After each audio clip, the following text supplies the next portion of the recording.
Hi friends, നമസ്കാരം. നമ്മുടെ ഇഷ്ടവിശേഷങ്ങളായ ശിവാഞ്ജലിയുടെ ഒരു പുത്തും വിശേഷമായിട്ടാണ് വന്നിരിക്കുന്നത്. അപ്പോൾ എല്ലാവർക്കും അടിപൊളി ദിവസം ആശംസിച്ചുകൊണ്ട് തന്നെ വിശേഷത്തിലേക്ക് പോകാം. അപ്പോൾ അതേ സുമേഷ് നോക്കി നിൽക്കുകയാണ്. അപ്പോൾ കാറിൻ്റെ പ്രശ്നം പരിഹരിക്കാൻ വന്ന ഡോക്ടർ ഷാജി ഭയങ്കര പരീക്ഷണത്തിലാണ്. അപ്പം എന്തായാലും ഇന്ന് നടക്കുമോ, എന്തായി കാര്യങ്ങൾ എന്നിങ്ങനെ ചോദിക്കുകയാണ്. അയ്യോ, ഇനി നടക്കുമെന്ന് തോന്നുന്നില്ല, എല്ലാ പ്രതീക്ഷയും തീർന്നു. ഇനി ഇത് ശരിയാക്കണമെങ്കിൽ വർക്ക്ഷോപ്പിൽ കൊണ്ടുപോകണം. അതെന്താ ഷാജിയേട്ടാ അങ്ങനെ പറയണത്? നിങ്ങൾക്കെല്ലാം അറിയാമെന്നല്ലേ പറഞ്ഞത്? പക്ഷേങ്കിൽ ഇതിൻ്റെ ഗിയർ ബോക്സിനാണ് കംപ്ലൈൻറ്റ്. പിന്നെ എങ്ങനെയാണ് ഞാൻ ശരിയാക്കുന്നത്? ഇത് മെക്കാനിക്ക് അല്ലെങ്കിൽ വർക്ക്ഷോപ്പിൽ കൊണ്ടുപോയാലേ ശരിയാക്കാൻ പറ്റുള്ളൂ. എങ്കിലും എന്തെങ്കിലും ഒരു ലൊട്ടിലൊടിക്ക വിദ്യ പ്രയോഗിച്ച് നോക്കുക. അടിമാലി വരെ പറ്റിയാൽ മതിയായിരുന്നു, ബാക്കി പിന്നീട് ചെയ്യാമായിരുന്നു. എന്താ, ഒന്ന് ശ്രമിച്ച് നോക്കാം. ശരി, ഞാനൊന്ന് ശ്രമിച്ച് നോക്കട്ടെ എന്ന് പറഞ്ഞു കേട്ടോ. അപ്പം നേരെ സുമേഷ് ഇവരുടെ അടുത്തേക്ക് ചെല്ലുകയാണ്. അപ്പം അഞ്ചു ഇങ്ങനെ ഇരിക്കുകയാണ് കേട്ടോ. ദേ സുമേഷ് ഏട്ടൻ വരുന്നുണ്ടല്ലോ. എന്തായടാ, കാർ ശരിയാവുമോ? ഇന്ന് ശരിയാവുന്ന ലക്ഷണമൊന്നും കാണുന്നില്ല. അത് വർക്ക്ഷോപ്പിലേക്ക് കൊണ്ടുപോകണം എന്നാണ് അയാൾ പറയണത്. ഇത്ര നേരം ശരിയാക്കാമെന്ന് പറഞ്ഞിട്ട് ഇപ്പം എന്താ അങ്ങനെ? എന്ത് പറയാനാടാ, പറഞ്ഞിട്ട് ഒരു കാര്യവും അത് ശരിയാക്കാമെന്ന് അയാൾ പറഞ്ഞതല്ലാതെ ശരിയാകുന്ന യാതൊരു ലക്ഷണവും കാണുന്നില്ല. അതിൻ്റെ കംപ്ലൈൻറ്റ് മാറണേ വർക്ക്ഷോപ്പിൽ തന്നെ കൊണ്ടുപോകണമെന്നാണ് പറഞ്ഞത്. അപ്പം പിന്നെ ഇനിയിപ്പോൾ എപ്പോഴാണ് ശരിയാകുക എന്നൊന്നും അറിയില്ല. ഇന്ന് കിട്ടുമെന്ന് തോന്നുന്നില്ല. എന്നാൽ ഒരു കാര്യം ചെയ്യാം, നിങ്ങൾക്ക് ഞാനൊരു ടാക്സി വിളിച്ചു തരാം. നിങ്ങൾ അങ്ങോട്ടേക്ക് പുറപ്പെട്ടോ. ആ ഡ്രൈവറുടെ കയ്യിൽ ആ ലൊക്കേഷൻ മാപ്പും ഞാൻ കൊടുത്തേക്കാം. എന്ത് പറയുന്നു? അതൊന്നും വേണ്ടടാ, ഇപ്പം തൽക്കാലം ഒരു കാര്യം ചെയ്യാം, കാർ ശരിയാക്കാം, പിന്നീട് നമുക്ക് യാത്ര നടത്താം. അപ്പോൾ ഇത് നമുക്ക് തൽക്കാലം മാറ്റി വയ്ക്കാം എന്ന് പറഞ്ഞു. അപ്പം നീ എന്താ പറഞ്ഞു വരുന്നത്? നിങ്ങൾ തിരിച്ചു പോകുന്നതിനെക്കുറിച്ചാണ്. പിന്നല്ലാതെ എന്ത് ചെയ്യാനാ? നീ എന്ത് വർത്തമാനാ ശിവ പറയുന്നത്? അഞ്ജുവിൻ്റെ ഇരിപ്പ് കണ്ടില്ലേ? അഞ്ജുവിന് ആകെ സങ്കടമായി. അതൊന്നും വേണ്ട, ഒരു ടാക്സി വിളിച്ചു തരാം, അതേ കയറി നിങ്ങൾ അങ്ങോട്ടേക്ക് പോയാൽ മതി. എന്താണെങ്കിലും അയാൾ ശരിയാക്കാമെന്നല്ലേ പറഞ്ഞിരിക്കുന്നത്. ഒന്നുകൂടെ ശ്രമിച്ച് നോക്കട്ടെ.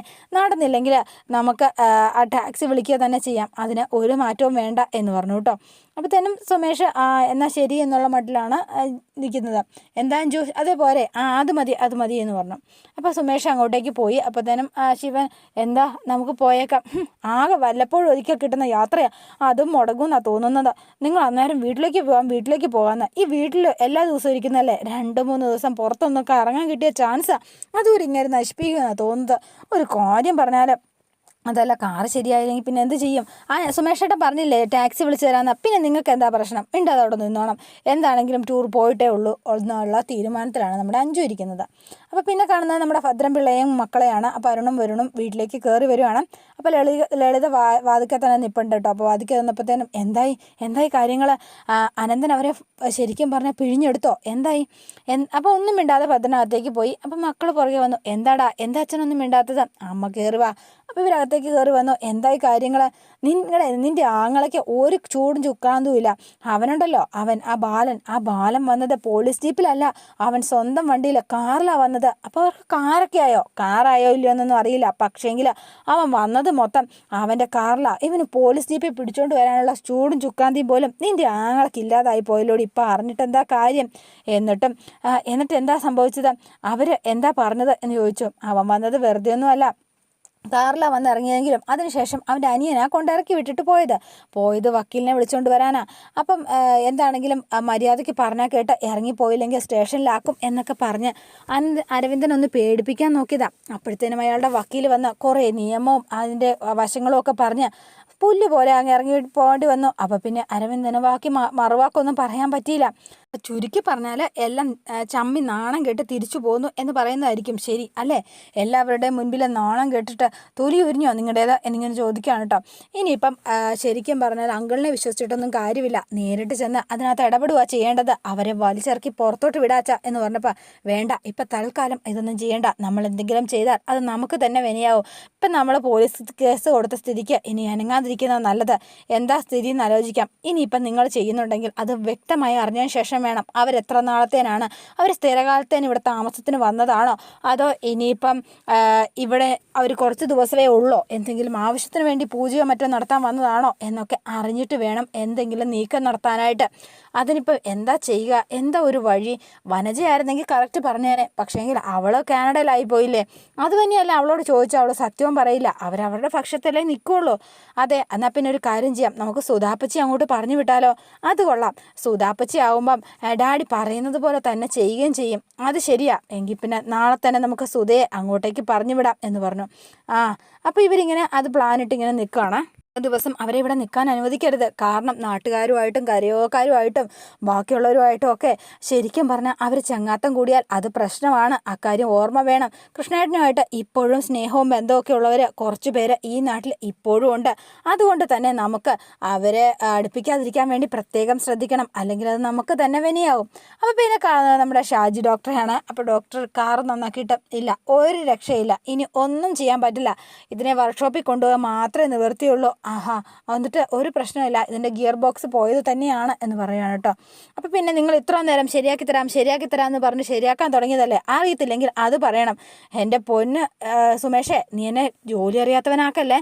ആശാൻ്റെ അടുത്ത് കൊണ്ടുപോയാലേ നടക്കുകയുള്ളൂ. ആശാനോ? അതെ, ഇത് കാർ മെക്കാനിക്കിലെ ഏറ്റവും വലിയ ആശാനാ അത്. ആശാൻ കൈ തൊട്ടാൽ മതി, അപ്പം ശരിയാവും. അപ്പോൾ ഇന്ന് തന്നെ കിട്ടുമോ? ഇന്ന് കിട്ടാൻ വഴിയില്ല, നാളെ വൈകുന്നേരത്തിനേ കിട്ടുകയുള്ളൂ, അതിനേ ചാൻസ് ഉള്ളൂ എന്ന് പറഞ്ഞു. ഇനിയിപ്പോൾ എന്താ ചെയ്യുക? എന്ത് ചെയ്യാനായിട്ടാ? ഇതിനെ തൂക്കിയെടുത്ത് അവിടെ കൊണ്ടുവയ്ക്കുക. തൂക്കിയെടുത്തോ? കെട്ടി വലിച്ചുകൊണ്ട് പോണ കാര്യമാണ് പറഞ്ഞത്.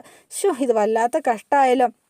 തൻ്റെ ഒരു കാര്യം പറഞ്ഞാൽ തൻ്റെ ഒരു ആശാൻ, എന്നാൽ പിന്നെ ആശാനെ വിളിച്ചുകൊണ്ട് വന്നാൽ പോരായിരുന്നു സുമേഷേ?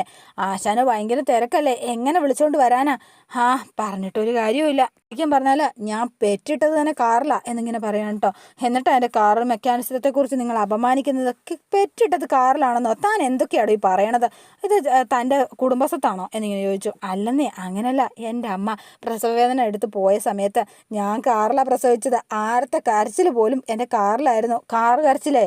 അപ്പം എന്നാൽ പിന്നെ കാറ് കെട്ടുവലിക്കാനുള്ള വഴി ഞാൻ നോക്കട്ടെ എന്ന് പറഞ്ഞ് ഇയാളങ്ങ് പോവാണ് കേട്ടോ. അപ്പോഴത്തേനും ഇനിയിപ്പോൾ എന്താടാ ശിവ ചെയ്യുക? നീ വിഷമിക്കേണ്ട, സാരമില്ല, ഞങ്ങൾ മടങ്ങിപ്പോയിക്കോളാം, അതോർത്ത് നീ വിഷമിക്കേണ്ട, ഈ യാത്ര ക്യാൻസൽ ചെയ്യാം, അത് ശരിയാവില്ല. അഞ്ജു പറഞ്ഞതുപോലെ തന്നെ ഞാനൊരു ടാക്സി അറേഞ്ച് ചെയ്ത് തരാം, അതുപോലെ തന്നെ അതേ കയറി അങ്ങ് പോയേച്ചാൽ മതി, തൽക്കാലം വേറൊന്നും ചിന്തിക്കണ്ട. എടാ, അത് പിന്നെ അല്ല, ഇവിടുന്ന് ബസ് കിട്ടുമോ? ഇനിയിപ്പോൾ ബസ്സൊക്കെ എപ്പോൾ കിട്ടുമെന്ന് ആർക്കറിയാം. ടാക്സി ഇനിയിപ്പോൾ എവിടെയാണോ കിട്ടുക എന്ന് ചോദിച്ചു. അപ്പോൾ ടാക്സി നമുക്ക് അവിടെ ജംഗ്ഷനിൽ പോയി നോക്കാം, ഞാൻ പോയി നോക്കിയിട്ട് വരാം. വേണ്ട, ഞങ്ങളൂടെ വരാം എന്ന് പറഞ്ഞ് ബാഗ് എടുത്തു കേട്ടോ. ബാഗ് ഞാൻ പിടിക്കാം. വേണ്ട, ഞാൻ പിടിച്ചോളാം എന്ന് പറഞ്ഞ് സുമേഷ് കൂടെ പോവാണ് കേട്ടോ. എന്താ അഞ്ജുവിന് സങ്കടമായോ? ഇല്ല. അപ്പോൾ ഇവരിങ്ങനെ നടന്നു വരുന്ന വഴിക്ക് ഒരു ടൂറിസ്റ്റ് ബസ് അവിടെ കിടക്കുകയാണ് കേട്ടോ. അപ്പോഴത്തേനും ഒരാളിങ്ങോട്ട് ഇറങ്ങി വന്നു. ഇതാരും ജോണിക്കുട്ടിയോ? നീ എന്താടാ ഇവിടെ? ഞാനോ ഇപ്പം ഇവിടെയാ ശിവേട്ടാ, ഈ വണ്ടിയും കൊണ്ട് ഓട്ടം പോകാൻ വന്നതാ. ഇതേ അടിമാലിക്ക് പോണതാ ടൂറിസ്റ്റുകളെയും കൊണ്ട്. പിന്നെ അവിടുന്ന് ഒരു ഓട്ടം ഉണ്ട് റിട്ടേണ്. ഇപ്പം തൽക്കാലം ഇവിടുന്ന് കുറച്ച് പേരെ പെറുക്കിക്കൊണ്ട് അങ്ങ് പോവുകയാണെങ്കിൽ വട്ടച്ചെലവിന് ഒക്കുമല്ലോ എന്ന് ഓർത്തേ ഇവിടുന്ന് കുറച്ച് ആളെ കയറ്റി അങ്ങ് പോവാന്നേ. അത്രയേ ഉള്ളൂ. നിന്നെ ഇപ്പോൾ കടയിലേക്ക് കാണാറായില്ലല്ലോ. ഇപ്പം ഇതാ പരിപാടി. ഇത് ശരിക്കും പറഞ്ഞാൽ ഒരു ദിവസ വേതനം അത്രയൊക്കെ ഉള്ളൂ. ശരി. എന്നാൽ പിന്നെ ഒരു കാര്യം ചെയ്യ് ശിവ, നിങ്ങൾക്ക് രണ്ടുപേർക്കും ഇതിൽ പോകാമല്ലോ, അടിമാലിയിലേക്ക്. പിന്നെന്താ കുഴപ്പം? ഞങ്ങളും അടിമാലിയിലേക്ക് കാറ് പണി തന്നതുകൊണ്ട് ഞങ്ങളിപ്പം നടന്ന് ഒരു ജംഗ്ഷനിൽ ചെന്നൊരു ടാക്സി വിളിക്കാൻ വേണ്ടി പോവായിരുന്നു. ആണോ? എന്നാൽ നിങ്ങൾ മൂന്നാളും കയറിക്കോ. മൂന്നാളും ഇല്ല, ഞാൻ കാറും കൊണ്ടേ വരുന്നുള്ളൂ. ഇപ്പം കാറ് ഇങ്ങോട്ട് കൊണ്ടുപോകാനായിട്ട് ആളെ വിളിക്കാൻ പോയിട്ടുണ്ട് ഷാജി ഡോക്ടർ. അപ്പം ഞാൻ അങ്ങോട്ട് പോയല്ലോ എന്ന് ഓർത്ത് ഇങ്ങനെ നിൽക്കുകയാണ് കേട്ടോ. എന്നാൽ നിങ്ങൾ രണ്ടുപേരും കയറിക്കോ. അപ്പം ശരിയെന്ന് പറഞ്ഞാൽ ഇവരെ രണ്ടുപേരെയും വണ്ടിയിലേക്ക് കയറ്റി വിടുകയാണ്. അപ്പോൾ happy journey Shiva, thank you എന്ന് പറഞ്ഞാൽ ഇവർ രണ്ടുപേരുടെ വണ്ടി ബസ്സിൽ കയറി ഇരുന്നു. അപ്പം മുഖത്തോട് മുഖമൊക്കെ നോക്കി ഭയങ്കര സന്തോഷത്തിൽ തന്നെയാണ് കേട്ടോ ഇരിക്കുന്നത്. ശരിക്കും പറഞ്ഞാൽ കാറിൽ കയറുന്നതിലും നല്ല സുഖം ഈ ബസ്സിലിരിക്കുമ്പോഴാണ്. കാറ്റൊക്കെ കൊണ്ട് നല്ല സുഖമുണ്ട് അല്ലേ എന്ന് ചോദിച്ചു. കൊള്ളാം. അപ്പം ഞാൻ തിരിച്ചു പോകുന്ന ഓർത്തിട്ടല്ലേ ഈ ബസ്സിൽ പോരാൻ തയ്യാറായത്?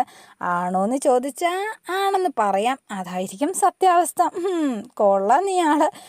അല്ല, നീ വേണമെങ്കിൽ ഒന്ന് മയങ്ങിക്കോ എന്ന് പറഞ്ഞു. വേണ്ട, നമുക്കൊരു സെൽഫി എടുത്താലോ? പിന്നെന്താ, ആയിക്കോട്ടെ എന്ന് പറഞ്ഞ് ഒരു സെൽഫിയൊക്കെ അങ്ങ് എടുക്കുകയാണ് രണ്ടുപേരുടെ. ഭയങ്കര സന്തോഷത്തിൽ തന്നെയാണ് കേട്ടോ. നിങ്ങൾ ഉറങ്ങിക്കോ, കാറൊക്കെ ഓടിച്ച് ക്ഷീണിച്ചതല്ലേ? എന്ത് ക്ഷീണം? എനിക്കൊരു ക്ഷീണവുമില്ല. ആ കാറ് കംപ്ലൈൻ്റ് ആയതില്ല ഒരു സങ്കടം. അല്ല, ഞാൻ ഒരു കാര്യം ചോദിക്കട്ടെ, ആ വർക്ക്ഷോപ്പുകാരൻ പറഞ്ഞു ഗിയർ ബോക്സിനാണ് കംപ്ലൈൻ്റ് എന്ന്. അതെ, അതിനെന്താ? അല്ല, നമ്മൾ രണ്ടുപേരുടെ ഒരുമിച്ച് ഗിയർ മാറ്റിയതുകൊണ്ടോ മറ്റോ ആണോ? അതൊന്നുമല്ല. നന്നായി നീ ഇത് സുമേഷിൻ്റെ മുന്നിൽ വെച്ച് ചോദിക്കാഞ്ഞത്. നാണം കെട്ട തൊലി ഉരിഞ്ഞു പോയേനെ. ഞാനോ? അങ്ങനെ വിഡ്ഢിത്തരങ്ങളൊക്കെ ചോദിക്കുമോ? ഞാൻ അങ്ങനെ ചോദിക്കുന്ന ആളാണോ? അല്ല, അതുകൊണ്ടാണല്ലോ ആ പെൺകുട്ടികളുടെ മുന്നിൽ പോയി അയ്യോ അബദ്ധം പറ്റിപ്പോയി, തെറ്റായിപ്പോയി എന്നൊക്കെ പറഞ്ഞ് മാപ്പ് പറഞ്ഞത്. അതെ, എനിക്ക് ഭയങ്കര ഉറക്കം വരുവാണേ, ഞാൻ ഉറങ്ങട്ടെ എന്ന് പറഞ്ഞ് അഞ്ജു അങ്ങോട്ട് കിടക്കുകയാണ് കേട്ടോ. അപ്പോൾ ശിവനെ ഓട്ടക്കണ്ണിട്ട് നോക്കുന്നുണ്ട്. അപ്പോൾ ശിവന് ചിരിയും വരുന്നുണ്ട്. പിന്നെ ബാലനെ ഹരിയാണെന്നത്. അപ്പോൾ ഉമ്മർത്തിരുന്ന് എല്ലാവരുടെയും കഥ പറയാണ്. അപ്പോൾ പണ്ട് ഞങ്ങൾ എല്ലാവരോടും ഇങ്ങനെ ഉമ്മർത്തിരിക്കും. അപ്പോൾ ദീപത്തിൻ്റെ മുന്നിലിരുന്ന് എല്ലാവരും ഒരുമിച്ചിരുന്ന് സംസാരിക്കുകയും ഇതൊക്കെ ആയിട്ട് സുധാപ്പച്ചിയും അതുപോലെ തന്നെ ഈ ഭദ്രൻ ചിറ്റപ്പനും അച്ഛനും അമ്മയും ഒക്കെ ആയിട്ട് നല്ല രസമായിരുന്നു. എല്ലാവരും ഉണ്ടായിരുന്നു. അപ്പോൾ മുത്തശ്ശനും മുത്തശ്ശിയും ഒക്കെ ഉണ്ടായിരുന്നു. അപ്പോൾ ഇവിടുത്തെ ഈ ഉമ്മറത്തെ കറ്റയും മെതിയൊക്കെ ഉണ്ടെന്ന് പറഞ്ഞല്ലോ, അതൊക്കെ ബാലേട്ടൻ്റെ ഓർമ്മയിലുണ്ടോ? ഇല്ലടാ, അതിനെക്കുറിച്ചൊന്നും എനിക്കറിയില്ല. അത്യാവശ്യ കാര്യങ്ങളൊക്കെ. പിന്നെ ഒരിക്കലും ഇങ്ങനെ നിന്നപ്പം സുധാപ്പച്ചിയും ഭദ്രൻ ചിറ്റപ്പൻ തല്ലുന്ന കണ്ടു. എന്തിനാണെന്നൊന്നും അന്നും എനിക്ക് മനസ്സിലായില്ല. അത് കഴിഞ്ഞ് അമ്മ പറഞ്ഞപ്പോഴാണ് മനസ്സിലായത് ഗോപി അമ്മാവനെ സ്നേഹിച്ചതിൻ്റെ പേരിലാണ് അങ്ങോട്ടും ഇങ്ങോട്ടും വഴക്കുണ്ടായെന്ന്. പിന്നെ എന്തിനൊക്കെയോ വേണ്ടിയുള്ള മൽപ്പിടുത്തം. അന്നൊക്കെ എന്ത് സ്നേഹ സന്തോഷമായിരുന്നു എന്നറിയോ, പറഞ്ഞറിയിക്കാൻ പറ്റില്ല. നിറദീപം കൊണ്ട് നിറഞ്ഞു നിൽക്കുന്നൊരു വീടായിരുന്നു. അപ്പോൾ ദേവി ഇതേണ്ട ദീപമായിട്ട് വന്നു. അപ്പോൾ എല്ലാവരും എഴുന്നേറ്റ് തൊഴുതെന്ന് പ്രാർത്ഥിക്കുകയാണ്. അപ്പോൾ ലക്ഷ്മി അമ്മയെ കൊണ്ടുവന്നു. ലക്ഷ്മി അമ്മ ഇന്ന് കരയാണ്. എന്താ അമ്മ എന്താ കരയുന്നത്? സത്യത്തിൽ സ്വപ്നത്തിൽ പോലും ഞാൻ വിചാരിച്ചിട്ടില്ല ഇപ്പം ഈ ഒരു മുറ്റത്തിരുന്ന് എനിക്ക് ഈ നിറദീപം കണ്ട് തൊഴുത് ഒരു ദിവസം മുന്നോട്ട് നീക്കാൻ പറ്റുമെന്ന്. എന്തൊക്കെയായിരുന്നു പഴയ കാര്യങ്ങൾ ഓരോന്നും മനസ്സിലൂടെ കയറിപ്പോയി, അത്രയേ ഉള്ളൂ. അമ്മ എന്ത് പറയുന്നത്? ശരിക്കും പറഞ്ഞാൽ എല്ലാത്തിനും ഒരു ജാതകം ഉണ്ടെന്ന് പറയുന്നത് ശരിയാ. ഈ കല്ലിൽ പോലും ഒരു ജാതകം. അപ്പോൾ അമ്മ പറഞ്ഞു വരുന്നത് ഈ തറവാടിനൊരു ജാതകം ഉണ്ടെന്നാ. പിന്നല്ലാതെ പ്രൗഢിയും പ്രതാപവും ഒക്കെ ഉണ്ടായിരുന്ന ഒരു കാലം ഉണ്ടായിരുന്നു, അതിൻ്റെ ജാതകദോഷം. അതുകൊണ്ടായിരിക്കും ഇങ്ങനെയൊക്കെ സംഭവിച്ചത്. എങ്കിലും ഈ ഉമ്മറത്ത് ഒരു തിരി തെളിഞ്ഞല്ലോ, ഒരു മഹാലക്ഷ്മി എന്നാ പറയുന്നത് ദീപത്തെ. അത് അങ്ങനെ തന്നെ ആയിരിക്കും. നിങ്ങളിരിക്കും മക്കളെ എന്ന് പറഞ്ഞു കേട്ടോ. ശരിക്കും പറഞ്ഞാൽ ആ ഭദ്രൻ്റെ ഒരുത്തൻ്റെ ഇതുകൊണ്ട് മാത്രമാണ് ഇപ്പം ഇങ്ങനെയൊക്കെ സംഭവിച്ചത്. ഇല്ലെങ്കിൽ എല്ലാവരോടും എത്ര സന്തോഷമായിട്ട് ജീവിക്കേണ്ടതാണ്. നമ്മൾ സാന്ത്വനത്തിൽ ജീവിക്കുന്നത് പോലെ കൂട്ടും കുടുംബവും ഒക്കെ ആയിട്ട് നല്ല സന്തോഷമായിട്ട് ജീവിക്കേണ്ട സമയമാണ്. അപ്പോൾ ഇവരിങ്ങനെ സംസാരിച്ചുകൊണ്ട് നിൽക്കുകയാണ്. അപ്പോൾ ബാലൻ, അല്ല ശിവൻ ഇതുവരെ ചെന്നിട്ട് വിളിച്ചില്ലല്ലോ, ബാലനൊന്ന് വിളിച്ച് നോക്കിയായിരുന്നോ? ഇല്ല ദേവി, എന്നാൽ ഒന്ന് നീ എൻ്റെ ഫോൺ എടുത്തുകൊണ്ട് വാ എന്ന് പറഞ്ഞു. അപ്പോൾ ശിവൻ്റെ ഫോണിലേക്ക് വിളിക്കുകയാണ്. അപ്പോൾ ഇവർ രണ്ടുപേരും വണ്ടിയിൽ ഇങ്ങനെ ഇരിക്കുകയാണ് കേട്ടോ. അപ്പം നിനക്ക് ഉറക്കം വരുന്നുണ്ട്, ഉറങ്ങിക്കോ? ഇല്ല എന്ന് പറഞ്ഞ് ഇതൊക്കെ കാണാനും ആ സ്ട്രീറ്റ് ലൈറ്റൊക്കെ ഓടിപ്പോകുന്ന കാണാൻ എന്ത് ഭംഗിയാണ്, നല്ല രസമുണ്ട്. അപ്പോൾ ഇവർ രണ്ടുപേരും ഇതൊക്കെ നോക്കി ഇങ്ങനെ ആസ്വദിച്ചിരിക്കുമ്പോഴാണ് ബാലൻ്റെ വിളി. ബാലേട്ടനാ, എന്താ ബാലേട്ടാ നിങ്ങൾ എവിടെ എത്തി? ഞങ്ങൾ വണ്ടിയല്ല. നിങ്ങൾ ഇതുവരെ എത്തിയില്ലേ? അപ്പം ഇല്ല. അപ്പോൾ കാര്യങ്ങളൊക്കെ പറയണം. അപ്പം നിങ്ങൾ ബസ്സിലാ? അതെ എന്ന് പറഞ്ഞു. അപ്പോൾ അതോടെയാണ് ഇന്നത്തെ വിശേഷം അവസാനിക്കുന്നത്. ഇനി നാളത്തെ വിശേഷം ഇതിലും ഗംഭീരമാണ്. അപ്പോൾ എല്ലാവരും വെയിറ്റ് ചെയ്യുക. ഇഷ്ടപ്പെട്ടുവെങ്കിൽ ലൈക്ക് ചെയ്യുക, ഷെയർ ചെയ്യുക, സബ്സ്ക്രൈബ് ചെയ്യുക. ബെൽ ബട്ടൺ കൂടി ഞെക്കുകയാണെങ്കിൽ ഞാൻ ഇടുമ്പോൾ തന്നെ നോട്ടിഫിക്കേഷൻ ലഭിക്കുന്നതായിരിക്കും. പുതുപുത്തൻ വിശേഷമായിട്ട് എത്താം. Bye and see you again.